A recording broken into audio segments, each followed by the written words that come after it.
அனைவருக்கும் வணக்கம். போஸ்ட் ஆஃபீஸில் உள்ள சேவிங் அக்கௌண்ட்டுக்கு என்னென்ன விதமான கட்டணங்களை வசூலிக்கிறாங்கங்கிறத பற்றி தான் இன்றைக்கி இந்த வீடியோவில் பார்க்க போகிறோம். வீடியோவை ஸ்கிப் பண்ணாமல் பாருங்கள். வீடியோக்குள்ளே போகிறதுக்கு முன்னால் நம்ம சேனலை இன்னும் சப்ஸ்கிரைப் பண்ணலை அப்படின்னா உடனே சப்ஸ்கிரைப் பண்ணுங்கள். கூடவே மறக்காமல் பெல் ஐக்கானை கிளிக் பண்ணி ஆல்ங்கிறத செலக்ட் பண்ணிங்க அப்படின்னா நம்ம சேனலில் அப்டேட் பண்ணுற யூஸ்ஃபுல்லான இன்ஃபர்மேஷன்லாம் உடனே உங்களுக்கு நோட்டிஃபிகேஷனாக வரும். வாங்க வீடியோக்குள்ளே போகலாம்.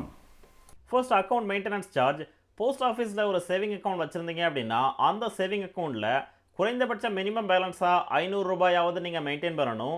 500 ரூபாய்க்கும் குறைவான அமௌண்ட்டை நீங்கள் வச்சுருந்தீங்க அப்படின்னா அதற்கான சார்ஜஸாக 50 ரூபாய் ஒரு வருடத்திற்கு கட் பண்ணுவாங்க. நெக்ஸ்ட், சேவிங் அக்கௌண்ட்டினுடைய ஸ்டேட்மெண்ட் அல்லது டெபாசிட் ரெசிப்டை போஸ்ட் ஆஃபீஸில் விசிட் பண்ணி நீங்கள் வாங்க விரும்புனீங்க அப்படின்னா அதற்கான சார்ஜஸாக 20 ரூபாய் ப்ளஸ் ஜிஎஸ்டி அமௌண்ட்டை நீங்கள் பே பண்ணி ஆகணும். அதுவே இந்த போஸ்ட் ஆஃபீஸ் சேவிங் அக்கௌண்ட்டினுடைய ஸ்டேட்மெண்ட்டை ஆன்லைன் பேங்கிங் ஃபெசிலிட்டியை பயன்படுத்தி நீங்கள் ஃப்ரீயாகவே டவுன்லோட் பண்ணிக்கலாம். அதற்காக எந்தவித கட்டணமும் செலுத்த தேவையில்லை. ஸோ ஒவ்வொரு டைமும் உங்களுடைய சேவிங் அக்கௌண்ட்டினுடைய ஸ்டேட்மெண்ட்டை போஸ்ட் ஆஃபீஸில் விசிட் பண்ணி ஃபிசிக்கலாக பெற விரும்புனீங்க அப்படின்னா அதற்கான சார்ஜஸாக 20 ரூபாய் ப்ளஸ் ஜிஎஸ்டி அமௌண்ட்டை நீங்கள் பே பண்ணி ஆகணும். நெக்ஸ்ட், நாமினேஷன் சேஞ்ச் அல்லது கேன்சல். போஸ்ட் ஆஃபீஸ் சேவிங் அக்கௌண்ட்டில் நீங்கள் யாரோ நாமினியாக நியமிச்சிருக்கீங்களோ அவங்கள சேஞ்ச் பண்ணி வேறு ஒரு நபரை நீங்கள் நாமினியாக நியமிக்க விரும்புகிறீங்க அப்படின்னா அதற்கான சார்ஜஸாக 50 ரூபாய் ப்ளஸ் ஜிஎஸ்டி அமௌண்ட்டை பே பண்ணி ஆகணும். வேறு ஒரு நாமினியை நியமிக்காமல் ஏற்கனவே இருக்கிற நாமினியை கேன்சல் பண்ண விரும்பினாலும் இந்த கட்டணத்தை நீங்கள் செலுத்தி ஆகணும். Next, ATM card replacement charge. Post ஆஃபீஸில் சேவிங் அக்கௌண்ட் வச்சுருந்து அந்த சேவிங் அக்கௌண்ட்டுக்கு ஏடிஎம் கார்டு அப்ளை பண்ணீங்க அப்படின்னா உங்களுக்கு ஃப்ரீயாகவே இஷ்யூ பண்ணுவாங்க. அந்த ஏடிஎம் கார்டு தொலைஞ்சிட்டாலோ இல்லை டேமேஜ் ஆகிட்டாலோ அதற்கு பதிலாக ஒரு புதிய ஏடிஎம் கார்டு நீங்கள் அப்ளை பண்ணீங்க அப்படின்னா அந்த ஏடிஎம் கார்டுக்கான ரீப்ளேஸ்மெண்ட் சார்ஜஸாக 300 ரூபாய் ப்ளஸ் ஜிஎஸ்டி அமௌண்ட்டை நீங்கள் பே பண்ணி ஆகணும். அடுத்து, ATM annual maintenance charge.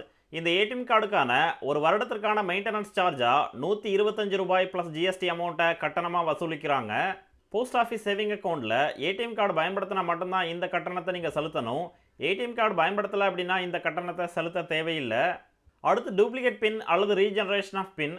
ATM கார்டினுடைய பின் நம்பர் மறந்து போஸ்ட் ஆஃபீஸில் விசிட் பண்ணி அந்த பின்னை நீங்கள் ரீசெட் பண்ணீங்க அப்படின்னா அதற்கான சார்ஜஸாக 50 ரூபாய் ப்ளஸ் ஜிஎஸ்டி அமௌண்ட்டை கட்டணமாக வசூலிக்கிறாங்க. Next, SMS charges. Post office saving அக்கௌண்ட்டில் ஏடிஎம் கார்டு பயன்படுத்துகிற எல்லா நபர்களுக்கும் ஏடிஎம் மூலமாக நீங்கள் என்னென்ன டிரான்சாக்ஷன் பண்ணுறீங்களோ அந்த டிரான்சாக்ஷனுடைய இன்டிமேஷனை உங்களுடைய ரிஜிஸ்டர்டு மொபைல் நம்பருக்கு எஸ்எம்எஸ்ஸாக சென்ட் பண்ணுவாங்க. இந்த எஸ்எம்எஸ் சர்வீஸ்க்கான சார்ஜஸாக ஒரு வருடத்திற்கு 12 ரூபாய் நீங்கள் பே பண்ணணும். நீங்கள் பேங்க்கை கம்பேர் பண்ணீங்க அப்படின்னா ஒவ்வொரு 3 மாதத்துக்கு ஒரு முறை எஸ்எம்எஸ் சார்ஜஸாக நீங்கள் பே பண்ணணும். அதுவே போஸ்ட் ஆஃபீஸில் ஒரு வருடத்திற்கு 12 ரூபாய் மட்டும்தான் எஸ்எம்எஸ் சார்ஜஸாக வசூலிக்கிறாங்க. Next, duplicate passbook. Post office saving அக்கௌண்ட்டினுடைய பாஸ்புக்கை தொலைஞ்சிட்டாலோ இல்லை டேமேஜ் ஆகிட்டாலோ ஒரு புதிய பாஸ்புக்கு நீங்கள் அப்ளை பண்ணும் பட்சத்தில் அந்த டூப்ளிகேட் பாஸ்புக்குக்கான சார்ஜஸாக 50 ரூபாய் ப்ளஸ் ஜிஎஸ்டி அமௌண்ட்டை கட்டணமாக வசூலிக்கிறாங்க. அடுத்து, account transfer charge. Post office saving அக்கௌண்ட்டை ஒரு போஸ்ட் ஆஃபீஸில் ஓப்பன் பண்ணதுக்கப்புறம் நீங்கள் விரும்பும் பட்சத்தில் ஆல் ஓவர் இந்தியாவில் உள்ள எந்த ஒரு போஸ்ட் ஆஃபீஸுக்கும் நீங்கள் ட்ரான்ஸ்ஃபர் பண்ணலாம். அதற்கான சார்ஜஸாக 100 ரூபாய் ப்ளஸ் ஜிஎஸ்டி அமௌண்ட்டை நீங்கள் பே பண்ணி ஆகணும். போஸ்ட் ஆஃபீஸ் சேவிங் அக்கௌண்ட் மட்டும் இல்லாமல் recurring deposit, public provident fund, monthly income scheme, senior citizen saving scheme, இந்த மாதிரியான சேவிங் ஸ்கீம் அக்கௌண்ட்டையும் ஒரு போஸ்ட் ஆஃபீஸ்லேருந்து இன்னொரு போஸ்ட் ஆஃபீஸ்க்கு நீங்கள் ட்ரான்ஸ்ஃபர் பண்ண விரும்புனீங்க அப்படின்னா அதற்கான சார்ஜஸாக 100 ரூபாய் ப்ளஸ் ஜிஎஸ்டி அமௌண்ட்டை நீங்கள் பே பண்ணி ஆகணும். Next, check book charges. Post office saving அக்கௌண்ட்டில் ஒரு கேலண்டர் இயரில், அதாவது ஜனவரி 1லேருந்து டிசம்பர் 31 வரைக்கும் 10 செக் லீவ்ஸை நீங்கள் ஃப்ரீயாக இஷ்யூ பண்ணிக்கலாம். அதற்காக எந்த விதமான கட்டணமும் வசூலிக்க மாட்டாங்க.